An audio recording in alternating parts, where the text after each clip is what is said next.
Keterampilan dasar mengajar 1. Identifikasi lingkungan belajar IPS MI dalam pendekatan PAKMI. Keterampilan dasar mengajar wajib bagi guru.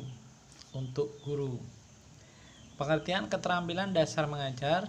8. Keterampilan dasar mengajar beserta contoh keterampilan dasar mengajar yang harus dikuasai guru berjumlah 8. Yang pertama, keterampilan bertanya. Keterampilan bertanya adalah keterampilan seorang guru untuk mengadakan tanya jawab sebagai umpan balik proses pembelajaran yang dilakukan.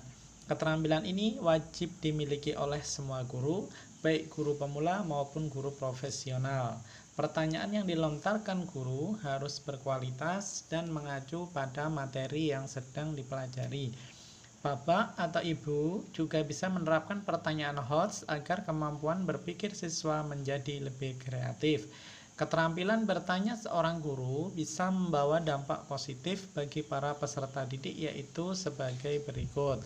Memberikan rasa ingin tahu berlebih peserta didik terhadap suatu materi yang ditanyakan. Melatih peserta untuk berani mengungkapkan pendapatnya sesuai pemahaman siswa tersebut.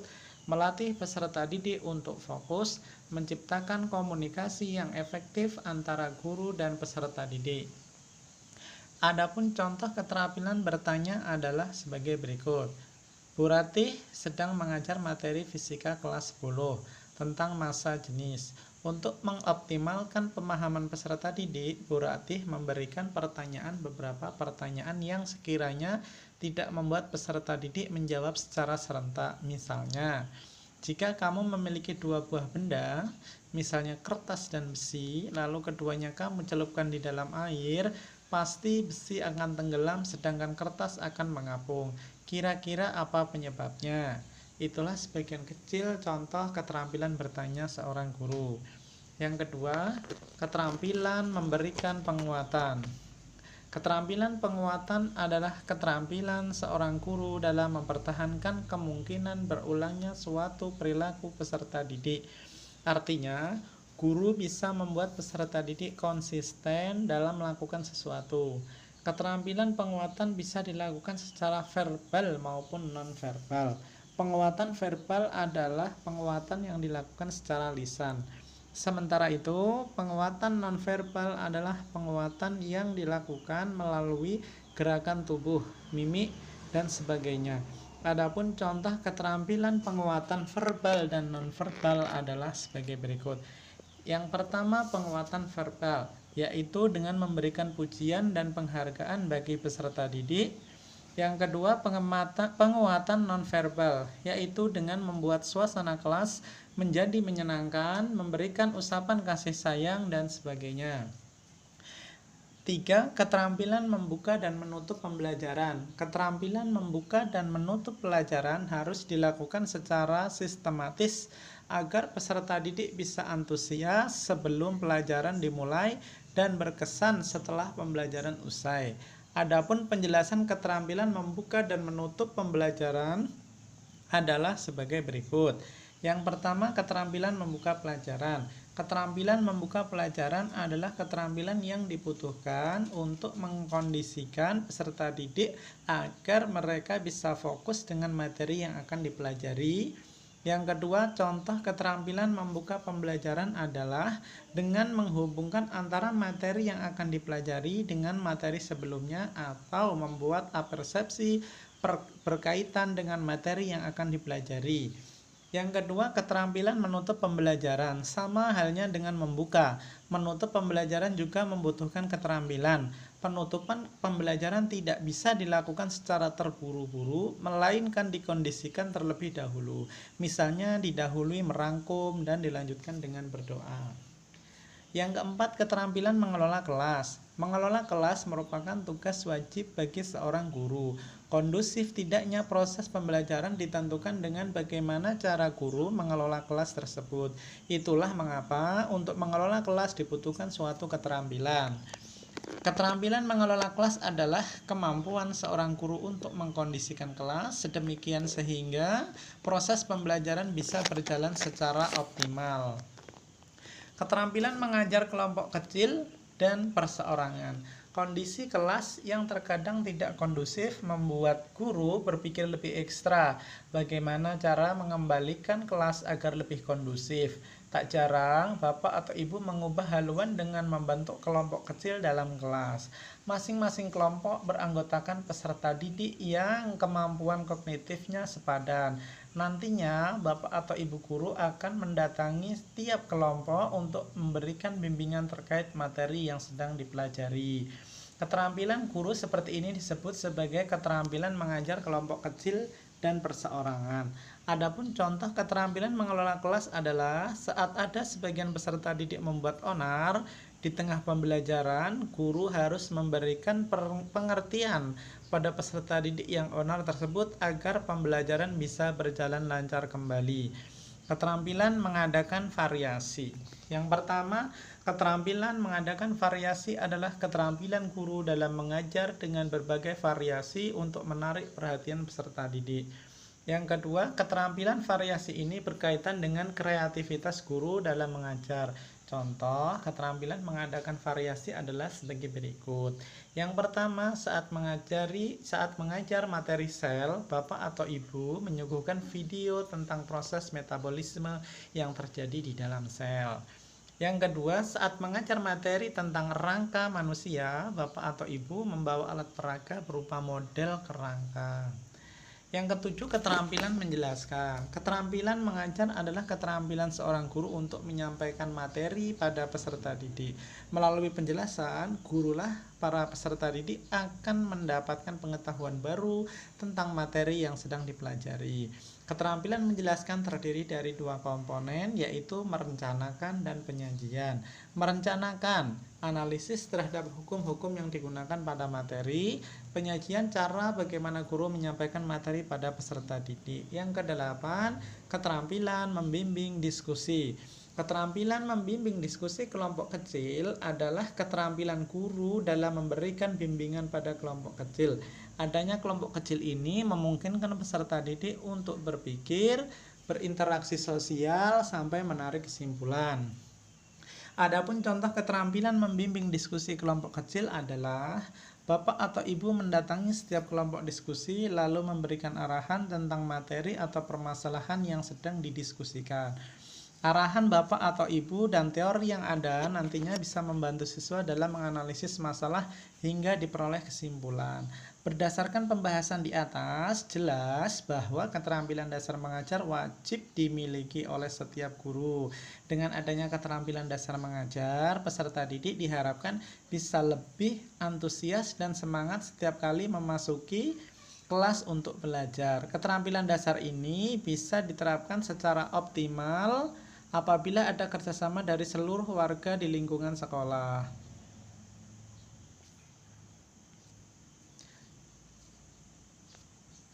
Identifikasi lingkungan belajar IPS MI dalam pendekatan Pakemi. Pembelajaran PAIKEM. Definisi PAIKEM. Belajar adalah proses perubahan tingkah laku individu yang relatif tetap sebagai hasil dari pengalaman. Sedangkan pembelajaran merupakan upaya penataan lingkungan yang memberi nuansa agar program belajar tumbuh dan berkembang secara optimal. Peristiwa belajar yang disertai proses pembelajaran akan lebih terarah dan sistematis dibandingkan dengan belajar dari pengalaman dalam kehidupan sehari-hari semata, yang dimana dalam prosesnya terhadap peran guru, bahan ajar, dan lingkungan kondusif yang sengaja diciptakan. Alam, prosesnya terdapat interaksi antara guru dan siswa yang tercipta sebagai usaha dalam mendewasakan diri dalam aspek akal, moral maupun emosional. Dengan kata lain, guru dan siswa merupakan subjek yang memiliki kebebasan secara aktif yang memungkinkan keterlibatan mental siswa secara optimal dalam merealisasikan pengalaman belajar. Pengalaman belajar siswa tidak didapat begitu saja, diperlukan kemampuan guru dalam mengembangkan pengetahuan dasar yang dimiliki siswa, karena pada dasarnya setiap siswa telah memiliki pengetahuan sebagai hasil interaksinya dengan lingkungan. Untuk mengembangkannya dalam pembelajaran tentu diperlukan strategi, pendekatan, metode, dan teknik yang dapat merangsang rasa keingintahuan siswa. Peningkatan kualitas pembelajaran perlu mengembangkan pendekatan pembelajaran yang mendorong siswa aktif, mampu berinovatif, serta kreatif sehingga efektif namun tetap menyenangkan sesuai dengan karakteristik siswa sekolah dasar. Agar tujuan pembelajaran dapat tercapai, maka diperlukan strategi pembelajaran yang mendukung. Di antaranya strategi konstruktivistik, cooperative learning, dan inquiry dapat dipilih dan dikembangkan sebagai alternatif. Pendekatan pembelajaran tersebut memiliki karakteristik sebagai pembelajaran aktif, inovatif, kreatif, efektif, dan menyenangkan atau PAIKEM. PAIKEM merupakan singkatan dari pembelajaran aktif, inovatif, kreatif, efektif, dan menyenangkan. Selanjutnya, PAIKEM dapat didefinisikan sebagai pendekatan mengajar approach to teaching yang digunakan bersama metode tertentu dan berbagai media pengajaran yang disertai penataan lingkungan sedemikian rupa agar proses pembelajaran menjadi aktif, inovatif, kreatif, efektif, dan menyenangkan. Dengan demikian, para siswa merasa tertarik dan mudah menyerap pengetahuan dan keterampilan yang diajarkan. Selain itu, PAIKEM juga memungkinkan siswa melakukan kegiatan yang beragam untuk mengembangkan sikap, pemahaman, dan keterampilannya sendiri dalam arti tidak semata-mata disuapi guru. Di antara metode-metode mengajar yang amat mungkin digunakan untuk mengimplementasikan PAIKEM ialah yang pertama metode ceramah plus, yang kedua metode diskusi, yang ketiga metode demonstrasi, yang keempat metode role play, dan yang kelima metode simulasi. Pembelajaran IPS yang bercirikan PAIKEM menuntut penerapan multimetode, multimedia, dan praktik kerja dalam tim serta memanfaatkan lingkungan sekolah sebagai sumber belajar. PAIKEM berasumsi bahwa pembelajaran itu merupakan proses individual, proses sosial yang menyenangkan serta tidak berhenti untuk membangun makna. Pembelajaran IPS yang bernuansa PAIKEM perlu menerapkan berbagai model pembelajaran yang inovatif, multimetode, dan multimedia yang menunjang efektivitas pencapaian tujuan. Yang kedua, karakteristik PAIKEM. Berpusat pada siswa, student centered, belajar yang menyenangkan, joyful learning, belajar yang berorientasi pada tercapainya kemampuan tertentu, competency based learning, belajar secara tuntas, mastery learning, belajar secara berkesinambungan, continuous learning, belajar sesuai dengan kekinian dan kedisinian, contextual learning. Penjabaran PAIKEM yang pertama aktif. Pembelajaran yang aktif berarti pembelajaran yang memerlukan keaktifan semua siswa dan guru secara fisik, mental, emosional, bahkan moral dan spiritual. Guru harus menciptakan suasana sedemikian rupa sehingga siswa aktif bertanya, membangun gagasan, dan melakukan kegiatan yang dapat memberikan pengalaman langsung, sehingga belajar merupakan proses aktif siswa dalam membangun pengetahuannya sendiri. Yang kedua, inovatif. Pembelajaran inovatif dapat menyeimbangkan fungsi otak kiri dan kanan apabila dilakukan dengan cara mengintegrasikan media atau alat bantu terutama yang berbasis teknologi baru atau maju ke dalam proses pembelajaran tersebut sehingga terjadi proses renovasi mental. Di antaranya membangun rasa percaya diri siswa, penggunaan bahan pelajaran, software multimedia, dan Microsoft PowerPoint merupakan salah satu alternatif. Yang ketiga, kreatif. Pembelajaran yang kreatif mengandung makna tidak sekedar melaksanakan dan menerapkan kurikulum. Dengan demikian, ada kreativitas pengembangan kompetensi dan kreativitas dalam pelaksanaan pembelajaran di kelas termasuk pemanfaatan lingkungan sebagai sumber bahan dan sarana untuk belajar. Pembelajaran kreatif juga dimaksudkan agar guru menciptakan kegiatan belajar yang beragam sehingga memenuhi berbagai tingkat kemampuan siswa dan tipe serta gaya belajar siswa. Yang keempat, efektif. Pembelajaran dapat dikatakan efektif atau berhasil guna jika mencapai sasaran atau minimal mencapai kompetensi dasar yang telah ditetapkan. Di samping itu, yang juga penting adalah banyaknya pengalaman dan hal baru yang didapat siswa. Guru pun diharapkan memperoleh pengalaman baru sebagai hasil interaksi dua arah dengan siswanya. Pembelajaran menyenangkan. Pembelajaran yang menyenangkan adalah pembelajaran yang dapat dinikmati siswa. Siswa merasa nyaman, aman, dan asik.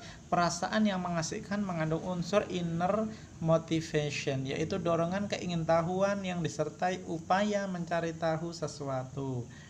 Yang selanjutnya adalah model-model pembelajaran IPS. Yang pertama, model pengajaran langsung, direct instruction. Model pengajaran langsung banyak diilhami oleh teori belajar sosial yang sering disebut belajar melalui observasi. Dasar pemikiran model pengajaran langsung ini adalah bahwa siswa belajar dengan mengamati secara selektif, mengingat dan menirukan tingkah laku gurunya, dan dalam menerapkan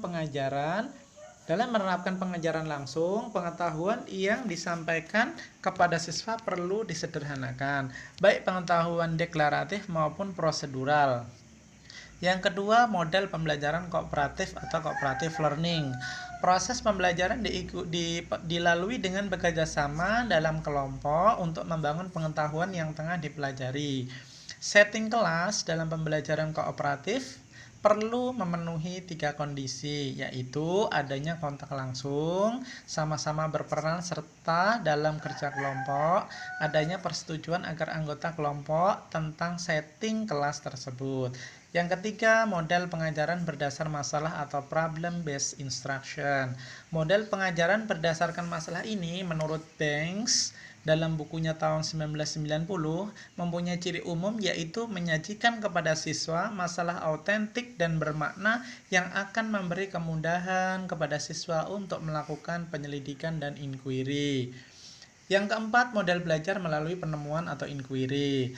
Pembelajaran penemuan merupakan suatu model pengajaran yang menekankan pentingnya membantu siswa memahami struktur atau ide kunci dari suatu disiplin ilmu. Siswa aktif terlibat dalam proses pembelajaran dan memberi keyakinan bahwa pembelajaran akan terjadi melalui penemuan pribadi. Banks tahun 1990 meyakini bahwa model penemuan ini akan merangsang siswa untuk melakukan penyelidikan sehingga menemukan sesuatu. Model pembelajaran penemuan menurut Banks tahun 1990 lebih cocok untuk menanamkan konsep-konsep yang dapat ditemukan melalui percobaan dan penyelidikan. Yang ketiga adalah metode pembelajaran IPS. Menurut Nursyid Suma-Atmaja, metode pengajaran adalah suatu cara yang fungsinya merupakan suatu alat untuk mencapai tujuan. Dalam bukunya tahun 1984 halaman 95, sedangkan menurut S. Hamid Hasan, metode pengajaran adalah suatu cara yang digunakan untuk memberikan kesempatan seluas-luasnya kepada siswa dalam belajar, yang mana hal ini tertuang dalam bukunya yang terbit tahun 1992 halaman 4. Dapat ditarik kesimpulan bahwa metode adalah suatu cara yang digunakan untuk memberikan pengajaran yang efektif dalam rangka mencapai tujuan pembelajaran. Kegiatan pembelajaran yang berkualitas tentu akan mempertimbangkan penerapan metode-metode pembelajaran secara bervariasi sesuai dengan karakteristik materi pelajaran yang akan disampaikan. Penerapan variasi metode ini menunjang kegiatan pembelajaran yang aktif dan inovatif, serta menyenangkan karena tidak monoton dan menjemukan siswa. Oleh karena itu, hendaknya guru mampu memilih dan menentukan metode pembelajaran yang paling efektif dan efisien dalam pencapaian tujuan pembelajaran. Perlu disadari bahwa tidak ada satupun metode yang sempurna dan efektif serta efisien untuk semua topik kajian. Masing-masing metode memiliki keunggulan dan kelemahan masing-masing. Oleh karena itu, dalam setiap proses pembelajaran IPS diperlukan penerapan metode yang bervariasi. Yang selanjutnya adalah macam-macam metode pembelajaran dalam IPS, antara lain yang pertama ada metode ceramah, yang kedua metode tanya jawab, yang ketiga metode diskusi, metode pemecahan masalah, problem solving, metode simulasi, metode bermain peran, role playing, metode sosiodrama, metode permainan, game, metode cerita, metode karya wisata atau studi lapangan, metode inquiry, metode penugasan, metode pameran, eksposisi, metode proyek.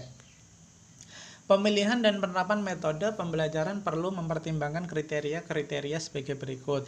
Yang pertama, sesuai dengan karakteristik bahan ajar yang akan disampaikan. Yang kedua, ditunjang oleh sarana dan prasarana yang memadai.